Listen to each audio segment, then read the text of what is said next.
Hello दोस्तों, हम लोग कंटिन्यू करते हैं अपना chapter cell structure and function, जिसके सेल मेम्ब्रेन टॉपिक तक हम लोग आ गए थे और आज हम लोग को शुरू करना था सेल मेम्ब्रेन। तो चलिए शुरू करते हैं।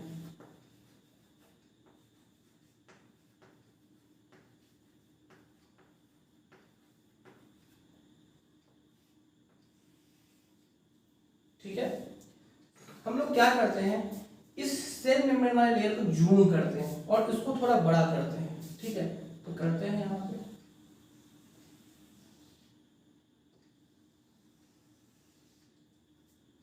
ये लेयर हो गया। सेल मेम्ब्रेन हमारा ट्राइलैमिनर लेयर का होता है, मतलब कि इसमें 3 लेयर होते हैं। अब बोलिएगा कि यहाँ पे 2 ही दिख रहा है, एक ये नहीं, एक ये लेयर हो गया आपका, एक ये लेयर हो गया। ठीक है, एक बीच वाला लेयर हो गया, ये वाला, इसलिए इसमें बोला था 3 लेयर। ठीक है, तो ये कहाँ लिखते हैं, ये भी लिखते हैं, कोशिश करते हैं। ये ट्राइलैमिनर लेयर का है। ठीक है, दूसरा, ये एज ऑफ बर्गर की तरह दिखता है, इसके तरह बर्गर। कैसे कि बर्गर में क्या होता है, एक नीचे सैंडविच, एक ऊपर सैंडविच और बीच में उसका जो होता है मटेरियल रखा रहता है। उसी तरह इसमें एक नीचे सैंडविच, एक ऊपर सैंडविच और बीच में जो मटेरियल है वो अपना रखा रहेगा इसमें। ठीक है, तो इस पे हम अब आगे बढ़ते हैं। अब इसके अंदर क्या रखा रहता है, जरा उसको देखिए। इसके अंदर कुछ इस तरीके का स्ट्रक्चर पाया जाता है। अब ये स्ट्रक्चर है क्या, तो इनको बोलते हैं लिपिड्स। ठीक है, जब पहली बार इसको साइंटिस्ट लोग देखे थे तो बताए थे ये है क्या, लिपिड्स। बाद में हालांकि धीरे धीरे इसमें स्टडी करने के बाद मालूम चला कि इसमें प्रोटीन्स भी पाए जाते हैं, लेकिन सबसे पहले मालूम चला था कि इसमें लिपिड्स ही पाए जाते हैं। ठीक है, और ये डिस्कवर किया गया था रॉबर्ट हुक के द्वारा। ठीक है, ये डिस्कवर किया गया था रॉबर्ट हुक के द्वारा। आपका सेल वॉल भी डिस्कवर किया गया था रॉबर्ट हुक के द्वारा ही। ठीक है, तो कुछ इस तरीके का लेयर पाया जाता है जिसको बोलते हैं, इसको बोलते हैं लिपिड्स। ठीक है, अब इसके बारे में, इसका फंक्शंस क्या है, इसका स्ट्रक्चर क्या है, हम लोग देखते हैं और इसको देखने के लिए हम लोग आगे इसको बनाते हैं। कुछ इस टाइप का दिख रहा है इसमें। ऊपर वाले पोर्शन को हम लोग बोलते हैं पोलर हेड पोर्शन।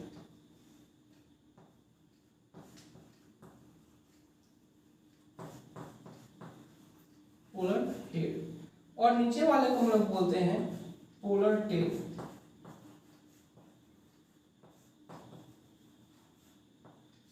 अब क्वेश्चन पूछिएगा कि डायरेक्ट आप हेड और टेल तो लिख सकते थे, पोलर लगाने का क्या मतलब है। पोलर मतलब होता है अपोजिट। कलर चेंज कर ले, ये भी नहीं, ये पोलर मतलब होता है अपोजिट। तो यहाँ पे हेड और टेल दोनों अपोजिट नेचर दिखाएंगे। यहाँ पे हेड और टेल दोनों अपोजिट नेचर दिखाएंगे। कैसे, इसका जो हेड पार्ट है, वो हाइड्रोफिलिक पार्ट है। इसका जो हेड पार्ट है वो हाइड्रोफिलिक पार्ट है, और इसका जो टेल पार्ट है वो हाइड्रोफोबिक पार्ट है।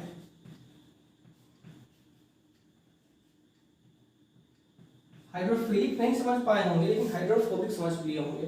हाइड्रो मतलब क्या, वाटर, और फोबिक मतलब क्या, फोबिया मतलब क्या, डर। तो जिसको पानी से डर लगे वो होगा कौन सा पार्ट, इसका पूरा टेल पार्ट। और जिसको फीलिंग मतलब होता है पसंद करना, जिसको पानी पसंद है वो क्या होगा, हेड पार्ट। तो आप लोग देख रहे हैं कि इसका हेड पार्ट क्या है, सरफेस के पास, क्योंकि सरफेस पे पानी हो सकता है, वाटर हो सकता है, लेकिन अंदर तो नहीं। तो टेल इसका अंदर की तरफ है इस कारण से, और दोनों सरफेस पे इसका हेड पाया जाता है।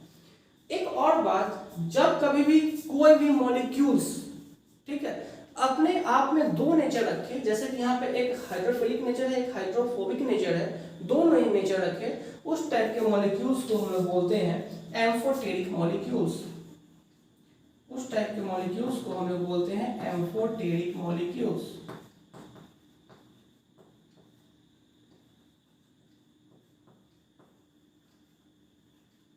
एम्फोटेरिक मॉलिक्यूल्स बोलते हैं। ये मिलकर बना हुआ है फॉस्फोग्लाइसराइड से।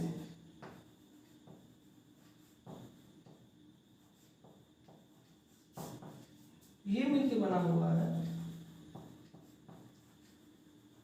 फॉस्फोग्लाइसराइड से, मतलब फास्फोरस और ग्लिसरॉल से मिलकर बना हुआ है। ठीक है, तो इसी कारण से इसको लिपिड्स ना बोल के हम लोग बोलते हैं फॉस्फोलिपिड्स। इसी कारण से इसको लिपिड्स ना बोल के हम लोग बोलते हैं फॉस्फोलिपिड्स। ठीक है, अब सबसे पहले इसमें लिपिड्स पाया गया तो हम लोग लिपिड्स के बारे में पढ़ लिए। ठीक है, लेकिन लिपिड्स के बारे में कुछ और पार्ट पढ़ना जरूरी है। जैसे कि अगर मान लीजिए, जैसे कि यहाँ पे हम बताए थे नेबरिंग सेल से ट्रांसफर होना जरूरी है। ठीक है, तो ट्रांसफर होगा तो किसके थ्रू होगा? सेल मेम्ब्रेन के थ्रू। यही रिस्पॉन्सिबल है ट्रांसपोर्टेशन करने में। तो इसके थ्रू अगर मान लीजिए वाटर का ट्रांसपोर्टेशन होने वाला है तो ये फिर इसके टेल में तो सटक जाएंगे, चिपक जाएंगे और फिर ये सब मर जाएगा। तो जैसे ही मान लीजिए ये वाटर का बूंद है, ये मान लेते हैं ये पानी का बूंद है, इधर से पास होना है, तो यहाँ पे पॉसिबिलिटीज है, संभावना है कि इसके टेल में सटेगा। तो ये लोग क्या होते हैं? सेंसिटिव होते हैं। जैसे ही इनको पता चलता है कि पानी आने वाला है, ठीक है, तो ये लोग क्या करते हैं? अपना स्ट्रक्चर चेंज कर लेते हैं। और यहाँ नीचे वाले जो होंगे फॉस्फोलिपिड्स, वो कुछ ये स्ट्रक्चर ले लेते हैं और इधर वाले ये वाले स्ट्रक्चर ले लेते हैं, है ना। तो हर हाल में हेड इनका पानी की तरफ हो जाता है, ठीक है, टेल इनका पानी से दूर रहता है। तो हम लोग यहाँ पे पढ़ लिए क्या? लिपिड्स के बारे में। अब हम लोग ये भी पता है हम लोगों को कि बाद में प्रोटीन मिला, तो क्यों ना हम लोग प्रोटीन की तरफ बढ़े, इसको मिटाते हैं।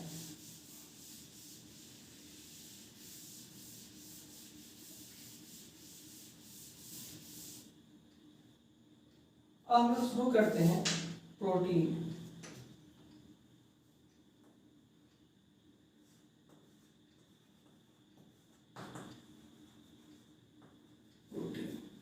ठीक है, प्रोटीन दो टाइप्स के पाए जाते हैं इसमें। सबसे पहला इंटीग्रल प्रोटीन,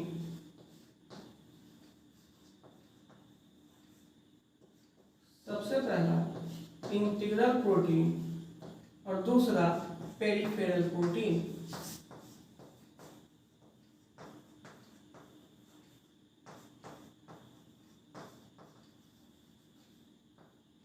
ठीक है, इंटीग्रल प्रोटीन फिर से दो टाइप के हो जाते हैं। सबसे पहला चैनल प्रोटीन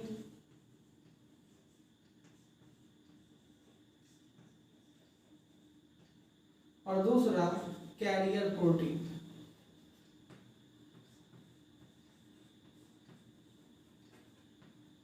ठीक है, हम लोग फिर से स्ट्रक्चर बनाते हैं सेल मेम्ब्रेन का और इस प्रोटीन को पढ़ने की कोशिश करते हैं।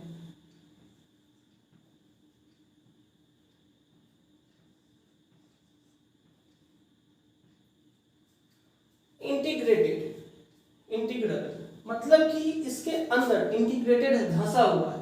तो जो इंटीग्रल प्रोटीन होंगे वो इसके अंदर होंगे और पेरिफेरल मतलब होता है सरफेस पे, जिसको हम छू सके ऊपर से, तो वो पेरिफेरल। तो जो प्रोटीन होंगे, इंटीग्रल टाइप के प्रोटीन होंगे, वो इसके अंदर होंगे।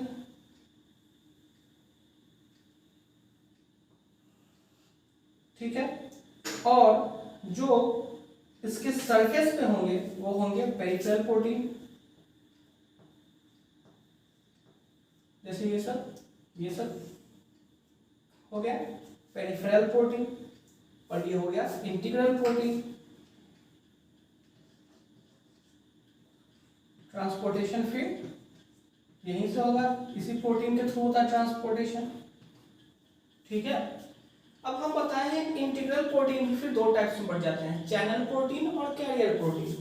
तो जो डायरेक्ट रास्ता दे दे, डायरेक्ट वे दे दे मॉलिक्यूल्स को अंदर आने के लिए या फिर बाहर जाने के लिए, उसको बोलते हैं चैनल प्रोटीन। ठीक है, उसको क्या बोलेंगे, चैनल प्रोटीन।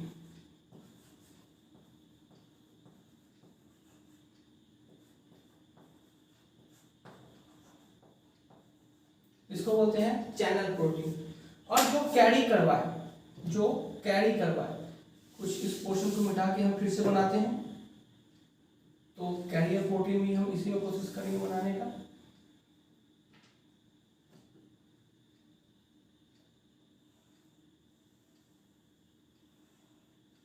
ये कुछ इस टाइप के होते हैं प्रोटीन, और यहाँ पे कुछ इनका ट्रांसपोर्टेबल मटेरियल होता है। तो अब ये यहाँ पे तो कोई रास्ता नहीं है, कोई वे नहीं जिससे सेल के अंदर आ जाए, तो ये क्या होता है, टिल्ट हो जाता है, घूम जाता है। ठीक है, और इसका जो मटेरियल है वो साइटोप्लाज्म में ट्रांसफर हो जाता है। तो ये यहाँ पे ये कैरी कर रहा है, इसी कारण से इसको बोलते हैं कैरियर प्रोटीन।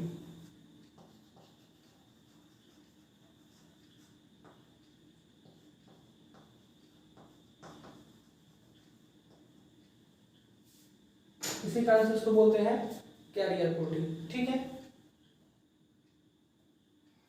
ठीक है, इसके बारे में जानते हैं। तो लिपिड्स, इसे मतलब पढ़ाए थे, लिपिड्स हर एक सेल में इसका रेशियो वैरी करता है। जाहिर सी बात है, इसको मिटा देते हैं, जाहिर सी बात है वैरी तो करेगा ही करेगा। रीजन, रीजन ये है कि कहीं का प्रोटीन का स्ट्रक्चर ये है तो कहीं का प्रोटीन का स्ट्रक्चर ये है, तो इसमें जितना सेल मेम्ब्रेन होंगे तो क्या उतना ही इसमें भी होंगे, नहीं। तो इस कारण से लिपिड्स जितना इसमें पाए जाएंगे उससे ज़्यादा इसमें पाए जाएंगे, कोई होगा इस रेंज का। ठीक है, तो ये कुछ इनसे बड़ा है लेकिन इनसे छोटा है, तो इस लिपिड्स का रेशियो वैरी करता है। ठीक है, प्रोटीन का रेशियो वैरी करते रहता है हर एक सेल वाइज। ठीक है, उसके बाद थोड़ा आगे आते हैं। मेन काम क्या है वैसे सेल मेम्ब्रेन का, सिर्फ और सिर्फ ट्रांसपोर्ट करने का। ठीक है, मॉलिक्यूल्स को, प्रोटीन्स को ट्रांसपोर्ट करने का। साइंटिस्ट आए उसके बाद, सिंगर एंड निकोलसन।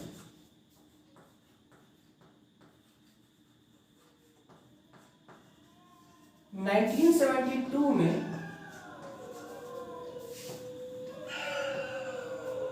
इन्होंने एक मॉडल दिया,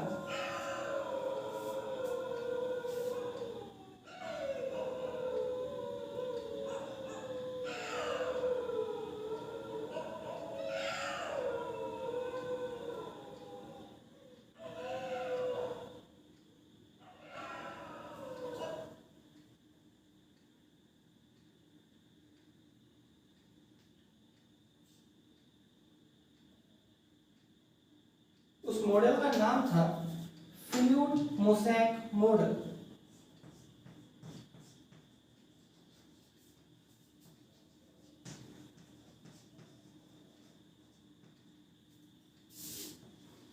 इसका नाम था फ्लूइड मोज़ेक मॉडल। इन्होंने कहा जो कासी फ्लूइड नेचर के जो लिपिड्स हैं,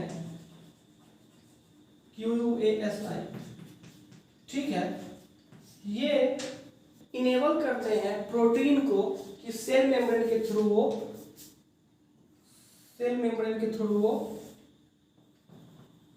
आ जा कर सके। कौन ये रिस्पॉन्सिबल है, इनेबल करता है, कासी फ्लूइड।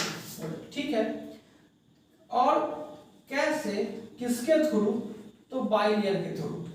किसके, कौन से बाइलेयर, ये दो बाइलेयर। हम तो बताए थे कि सेल मेम्ब्रेन ट्राइलेंगुलर है, 3 लेयर का, फर्स्ट, सेकेंड और ये थर्ड। लेकिन इसमें जो लिपिड्स है वो लिपिड्स तो 2 लेयर में है ना, तो ये लिपिड्स है बाइलेयर। वही बोल रहा है यहाँ पे कि कासी फ्लूइड इनेबल करता है किसी भी प्रोटीन मॉलिक्यूल्स को ट्रांसपोर्ट करने में सेल मेम्ब्रेन के थ्रू, किसके द्वारा, ये लिपिड बाइलेयर के द्वारा। ठीक है, तो ये हमारा पूरा था सेल मेम्ब्रेन। नेक्स्ट क्लास में हम लोग इसके आगे चलेंगे। और सेल मेम्ब्रेन पढ़ लिए हैं तो अब सेल के अंदर आएंगे और फिर उसको पढ़ेंगे। ठीक है, तब तक के लिए थैंक यू। आगे बढ़ते हैं नेक्स्ट क्लास में। Okay bye.